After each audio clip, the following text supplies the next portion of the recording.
आज की क्लास में फिर से आपका स्वागत है। आज हम फिर से प्रश्नावली 1.1 का चौथा क्वेश्चन को लेकर के आए हैं। यानी कि इससे पहली जो हमारी वीडियो थी उसमें 3 क्वेश्चन को कवर कर दिया था। तो अगर आपने वो वीडियो नहीं देखी है तो जाकर के आप देख सकते हो। तो इस क्वेश्चन में पूछा गया है SCF 306 और 657 का 9 दिया है। SCF कितना दिया है? 9। HCF दिया हुआ है 9 और एलसीएम पूछा है किसका? 306 और 657, यानी कि यही दो संख्याएं हैं, इनका एचसीएफ दे रखा है 9 और एलसीएम इनका पूछा है। तो क्या निकालना है? हमें एलसीएम निकालना है। एलसीएम निकालना है और संख्याएं कौन सी दे रखी हैं? संख्याएं हैं 306 और 657, ये दो संख्याएं दे रखी हैं और एचसीएफ दे रखा है, एलसीएम निकालना है। तो देखिए हमने सेकंड क्वेश्चन, हमारा क्वेश्चन था, सेकंड क्वेश्चन में हमने एक फॉर्मूला पढ़ा था। सेकंड क्वेश्चन में एक फॉर्मूला पढ़ा था कि दो संख्याओं का गुणनफल, दो संख्याओं का गुणनफल बराबर होता है एचसीएफ गुणा एलसीएम के। ये हमने एक फॉर्मूला पढ़ा था। अब इस फॉर्मूले में हमें इनकी वैल्यू रख करके जल्दी से आसान तरीके से एलसीएम निकाल सकते हैं। तो दो संख्याएं कौन सी हैं? 306 गुणा में 657 और एचसीएफ कितना दे रखा है? 9। क्या निकालना है? एलसीएम निकालना है हमें। क्या निकालना है? एलसीएम। तो देखो किसी भी संख्या के गुणा में कोई संख्या लिखी होती है वो कहाँ जाती है? भाग में जाती है। तो हमें एलसीएम निकालना है, तो 306 गुणा में 657 के बटे में आएगी हमारी 9 और एलसीएम निकालना है तो वो इधर रहेगा। 9 से इसे काटेंगे, 9 तिया 27, 3 बचे 36 हो गए, 9 चौक 36, यानी कि 34 का हम इसमें अगर गुणा कर दें तो क्या मिलेगा? एलसीएम मिलेगा। तो एलसीएम इधर लिख लें और क्या करना है हमें? 657 में गुणा करना है 34 से।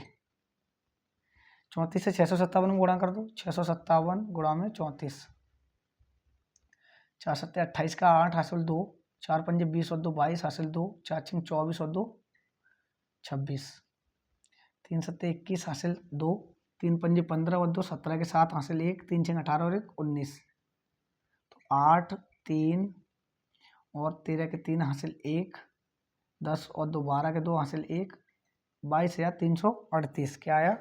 22,338 इसका एलसीएम होगा। क्या होगा? एलसीएम। तो इस प्रकार से आप इसका एलसीएम निकाल सकते हो। अगर इस प्रकार से अगर आप पे एलसीएम नहीं आ रहा निकालना, अगर ये वाला तरीका आपको नहीं पता है तो डरने की बात नहीं है। आपको इसका एलसीएम वो एचसीएफ दे रखा है 9, इन दोनों संख्याओं का एचसीएफ कितना दिया है? 9। क्या निकालना है? एलसीएम। तो आप क्या करोगे? 306 और 657 के गुणनखंड करके एलसीएम निकाल सकते हो। 306 और 657 के इस तरीके से एलसीएम निकाल सकते हो, कोई दिक्कत नहीं होगी इसे। लेकिन ये काम ना करना पड़े इसलिए हमने क्या किया? फॉर्मूला लगाया, फॉर्मूले से आसानी से निकाल लिया। तो अगला सवाल देखेंगे।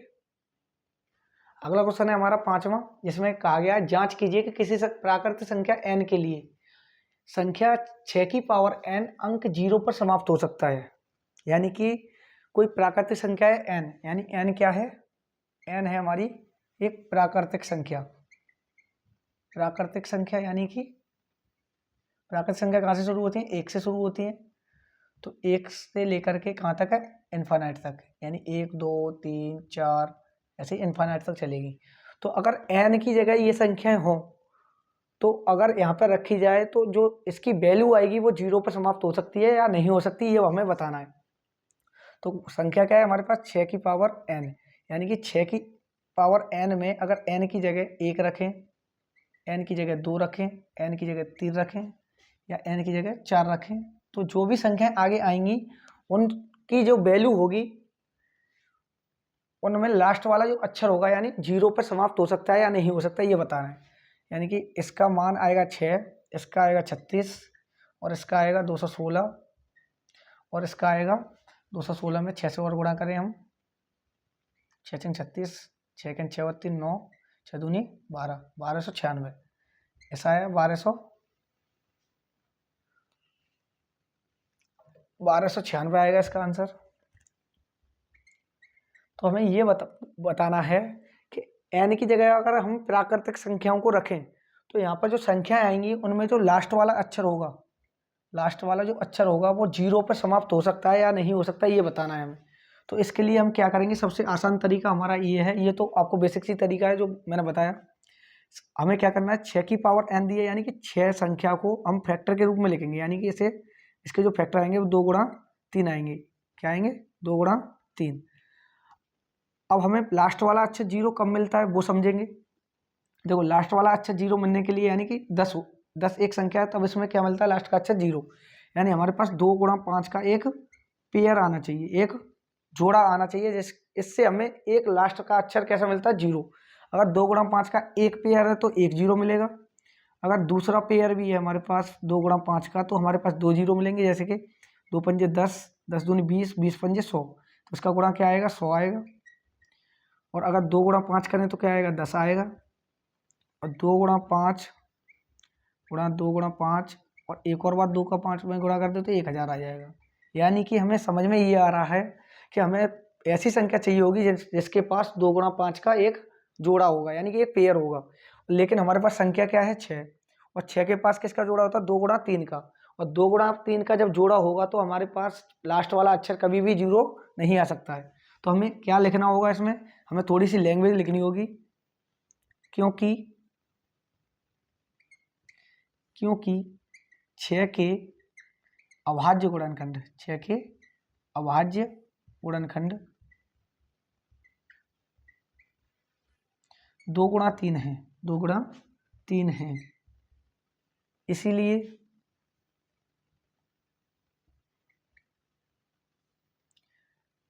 अंतिम अक्षर, अंतिम यानी लास्ट का अक्षर, अंतिम अक्षर 0 नहीं आएगा, अंतिम अक्षर 0 नहीं आएगा, क्योंकि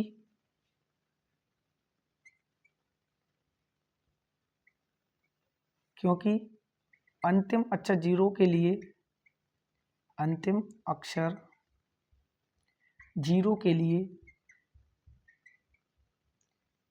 2 गुणा 5 का, 2 गुणा 5 का जोड़ा 2 गुणा 5 का जोड़ा चाहिए होता है, चाहिए होता है।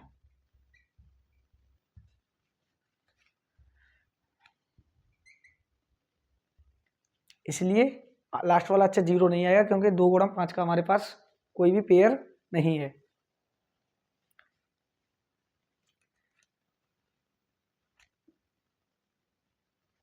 आपको समझ में आया होगा क्यों अंतिम अक्षर 0 नहीं आएगा, क्योंकि 6 की पावर n, यानी n की जगह कोई भी प्राकृतिक संख्या रखेंगे तो पीछे आपको दिख रहा होगा क्या आ रहा है, 6 आ रहा है, हर बार क्या आ रहा है, 6। और जितनी भी आगे संख्या रखते जाएंगे अंतिम अक्षर हमेशा कितना आएगा, 6 आएगा। तो अब अंतिम अक्षर 0 कब आएगा वो भी मैंने आपको बता दिया, 2 गुणा 5 का एक पेयर होगा हमारे पास, तब अंतिम अक्षर 0 आएगा। हमारे पास संख्या थी 6 और 6 के हमने गुणनखंड करे तो क्या है, 2 गुणा 3, और 2 गुणा 3 जब तक आएगा तब तक हमारे पास 0 अंतिम अक्षर कभी नहीं आएगा। तो देखेंगे अगला सवाल। अभी इस क्वेश्चन में यानी 6 वाले क्वेश्चन में हमसे पूछा गया है, व्याख्या कीजिए कि संख्या दे रखी है कुछ, उसके बाद दूसरी संख्या दे रखी है, ये संख्याएं भाज्य क्यों हैं। तो यानी कि इस एक प्रकार से कह सकते हैं कि हमारे पास 2 क्वेश्चन है, ये कितने क्वेश्चन है, 2। तो पहले को लिखते हैं हम, 7 गुणा में 11 गुणा में 13 प्लस में 13। तो इसे सॉल्व करते हैं, 11 का 7 में गुणा करेंगे 77 आएगा, और 77 का 13 में गुणा करना है, प्लस 13 जोड़ना है हमें। तो 13 का 77 में गुणा करेंगे 17, वो 13 सत्ते होते हैं 91, हासिल 9, 13 सत्ते 91 और 9 100। तो ये आया 1001 प्लस करना है 13, तो 1001 में 13 प्लस करेंगे तो 1014 आएगा हमारा, कितना आएगा, 1014। तो ये बताना है हमें, ये संख्या जो लिखी हुई है वो भाज्य क्यों है, ये बताना है। यानी कि संख्या तो पहले से भाज्य है, लेकिन हमें ये बताना है कि संख्या भाज्य है तो क्यों है। तो देखेंगे यहाँ पे, तो यहाँ पे हमें एक चीज दिखाई दे रही है, 1014 में पीछे जो संख्या लिखी है इकाई के अंक पर वो क्या है, 4, और 4 है तो ये संख्या कैसी है, भाज्य है, क्योंकि पीछे वाला अंक है 4, इसमें 2 से भाग चला जाएगा, तो संख्या कैसी है, सम संख्या है, भाज्य कह सकते हैं और सम संख्या भी कह सकते हैं। तो लिखेंगे अतः दी हुई संख्या का अंतिम अक्षर 4 है। क्या है? 4 है, जो कि 2 से विभाजित है। क्या है? 2 से विभाजित। इसलिए पूरी संख्या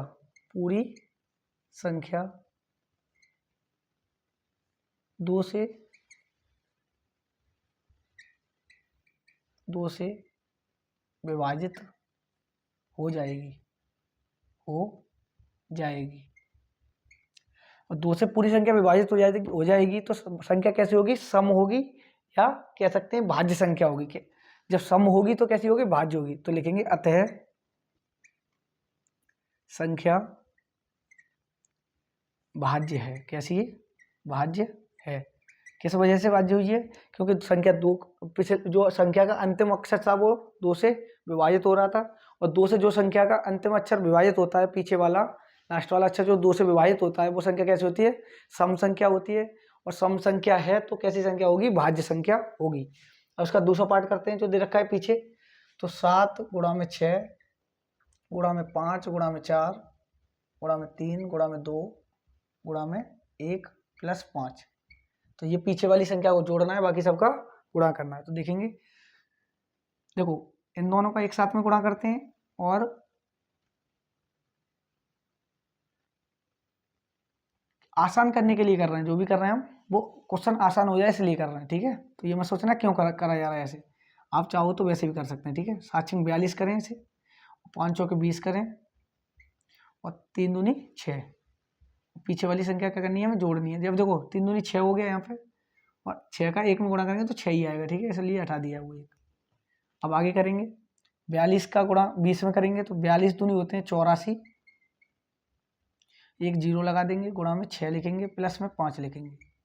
6 का गुणा करेंगे, 6 चौक 24 के 4, एक 0 था वो लगा देंगे।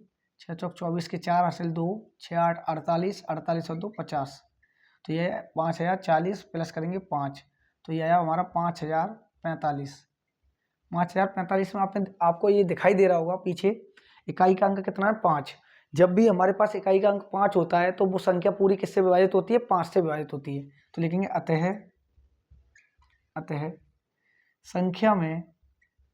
अतः संख्या में इकाई का अंक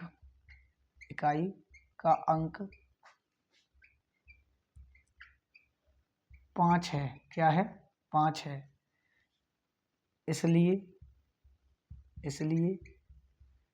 पूरी संख्या 5 से विभाजित हो जाएगी। जब संख्या 5 से विभाजित हो जाएगी यानी कि संख्या कैसी होगी? भाज्य संख्या होगी। कैसी होगी?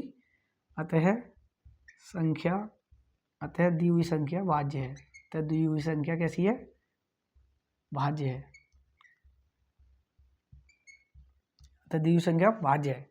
इससे हमें ये पता चलता है कि भाज्य संख्या कौन सी संख्या होती है जिनमें किसी और संख्या का भाग चला जाता है, वो उन संख्या को क्या कहते हैं? भाज्य संख्या।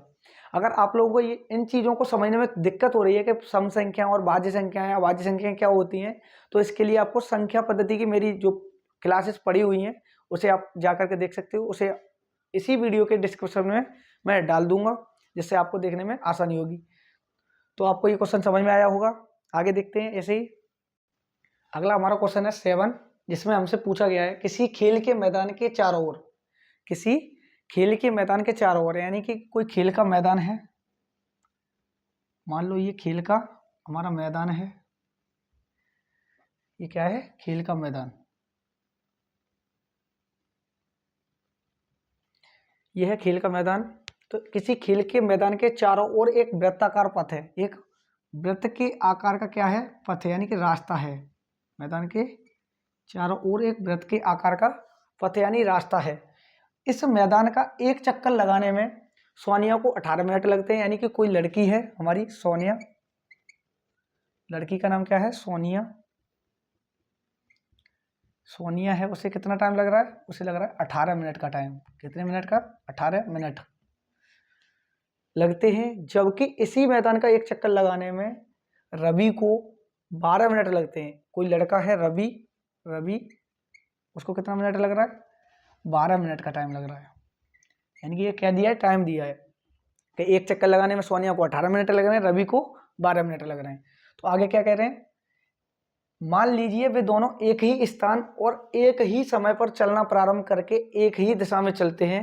कितने समय बाद वे पुनः प्रारंभिक स्थान पर मिलेंगे। यानी कि कहने का मतलब ये है कि यहाँ पे रवि है, क्या है, रवि और सोनिया एक ही स्थान और एक ही टाइम पर चलते हैं।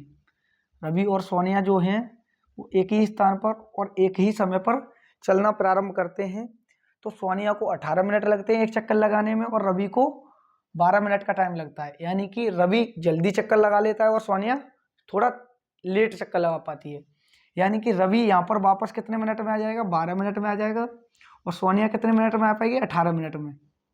सोनिया आ पाएगी 18 मिनट में और रवि आएगा 12 मिनट में। एस और आर उनके नाम के हिसाब से लिख दिया है। तो देखिए रवि जब यहाँ पर 12 मिनट में होगा तो सोनिया लगभग यहाँ पे होगी 12 मिनट के टाइम पे। यहाँ पे 12 मिनट के टाइम पे सोनिया कहाँ होगी, यहाँ पे होगी।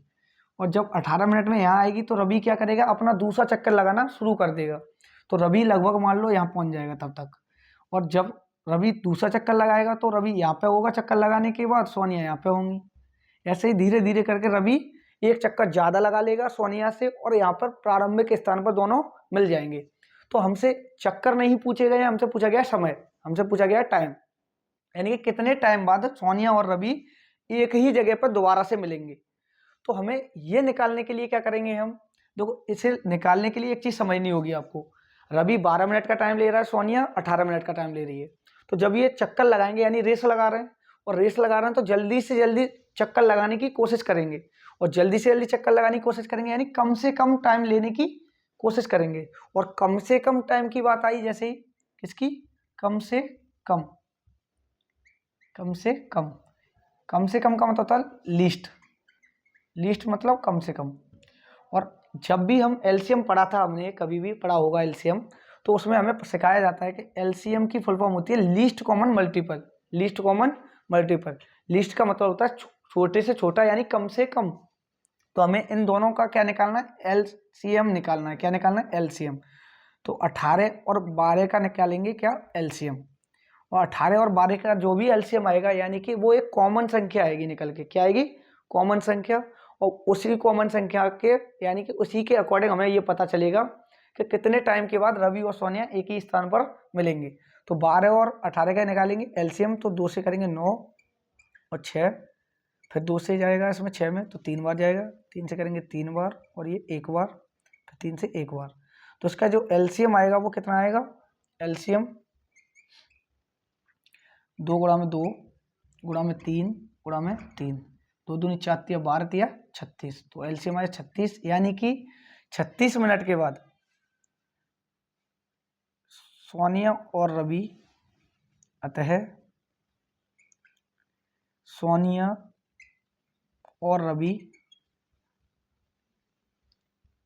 सोनिया और रवि 36 मिनट बाद पुनः प्रारंभिक स्थान पर मिलेंगे। कहाँ पर मिलेंगे, प्रारंभिक प्रारंभिक प्रारंभिक स्थान पर मिलेंगे।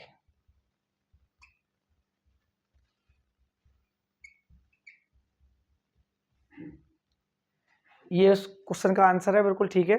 सोनिया और रवि 36 मिनट के बाद पुनः प्रारंभिक स्थान पर यानी जहाँ से चले थे वहीं पर मिलेंगे। तो आपको प्रश्नावली 1.1 के जो भी क्वेश्चंस मैंने कराए थे वो आपको अच्छे से समझ में आए होंगे। अगर वीडियो अच्छी लगी हो तो लाइक करें, कमेंट करें और शेयर करें वीडियो को। और अगर चैनल पर हमारे पर नए आए हो आप लोग तो चैनल को सब्सक्राइब जरूर कर लें, जिससे कि जो भी वीडियो आप आएगी आपको उसका नोटिफिकेशन जल्दी से जल्दी मिल सके। तो थैंक यू।